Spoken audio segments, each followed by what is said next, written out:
de cette information qu'on vous donnait dans le journal. Des associations de défense des enfants s'attaquent à plusieurs sites pornographiques, les accusant d'être trop facilement accessibles aux mineurs. Une décision de justice doit être rendue aujourd'hui. Les associations veulent que ces sites mettent en place de vrais contrôles afin de s'assurer que seuls les adultes aient accès au contenu. Marie-Estelle, on vous connaît bien évidemment sur CNews, vous êtes souvent chez Pascal Praud dans l'heure des pros. Expliquez-nous déjà ce que provoque la vision de films pornographiques chez des mineurs et pourquoi c'est mauvais.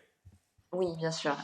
Bonjour à tous. Alors en fait, plus un enfant est jeune, plus les images que son cerveau perçoit vont s'intégrer et structurer en fait la représentation qu'il a de ce qu'il voit. Donc au niveau neurobiologique, avoir accès à des images pornographiques quand on est tout petit va être quasiment de l'ordre du viol psychique, c'est-à-dire que l'enfant ne pourra pas forcément les comparer à d'autres images de la sexualité, il ne pourra pas non plus les conscientiser ou les verbaliser.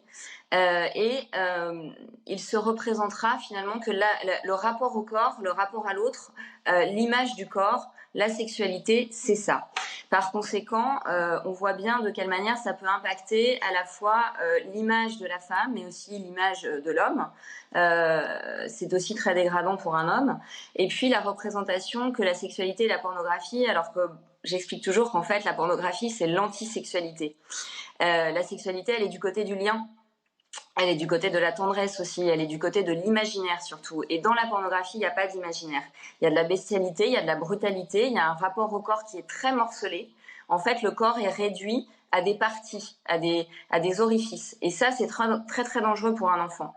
Et puis chez les adolescents, on a constaté que ça avait à la fois les effets délétères du rapport qu'on connaît, du rapport aux écrans, hein, qui favorise quand même une image de soi avec beaucoup de pression, et puis aussi un rapport à l'autre, très interchangeable. Mais ça pousse aussi à certains comportements déviants, et notamment certaines jeunes filles à une forme de prostitution, avec une compétition dans l'idée que si elles n'arrivent pas à faire comme les actrices, alors elles ne seront pas des femmes désirables et potentiellement aimées. Oui, donc là, il y a tout l'éventail des dangers et des risques que ça peut provoquer. Est-ce que vous pouvez nous expliquer, Marie-Estelle, quels conseils vous donnez aux familles qui nous écoutent, qui ont des ados, qui vont peut-être aller jeter un coup d'œil? Une fois que c'est fait, qu'est-ce que vous leur dites? Il faut en parler? Oui, alors c'est très important d'en parler. Je pense que de la même manière qu'on a une immunité physique, on a une immunité psychique. Et en fait, l'éducation affective et l'éducation à la sexualité, c'est quelque chose que l'on peut commencer. Je le dis aux parents qui ont des enfants plus petits et qui ont eu le cas avec des enfants plus grands pour pas que ça se reproduise. Dès le bain, dès les premiers soins, quand il est tout petit, l'enfant apprend des choses dans les soins avec ses parents de son corps. Et on peut faire comprendre à l'enfant en fait que son corps est sacré, que ça n'est pas un objet, dans la manière dont on le touche, dans la manière dont on lui parle. On constate quand on a des plaintes en fait pour agression sexuelle dans les garderies que souvent les enfants qui n'ont pas été abusés sont en fait les enfants qui ont su dire non à l'adulte. Non ou s'en aller, parce que le fait qu'un enfant dise non surprend tellement l'adulte agresseur, je fais une toute petite digression, que du coup il n'ose plus.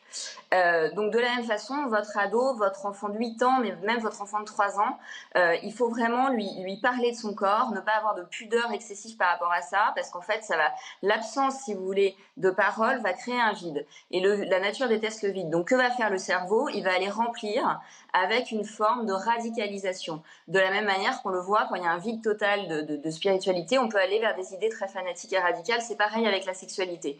Donc vraiment en parler, en reparler, et puis faites extrêmement attention aux écrans, mettez des contrôles parentaux, parce que vraiment, dites-vous que c'est l'équivalent d'un viol psychique en fait pour un jeune d'avoir accès à ces sites. Donc l'interdiction qui est déjà inscrite dans le code pénal, en fait l'idée là c'est de la rendre avec cette réglementation plus efficace, de manière à ce que l'accès qui est très variable en fait selon les foyers, hein, l'accès aux écrans et aux sites pornographiques soit déjà régulé en amont, pour que les parents qui, par exemple, sont divorcés, donc chez l'un c'est très contrôlé, pas chez l'autre, ne prennent plus ce risque en fait de voir leur enfant exposé sans qu'ils le sachent à des sites pornographiques.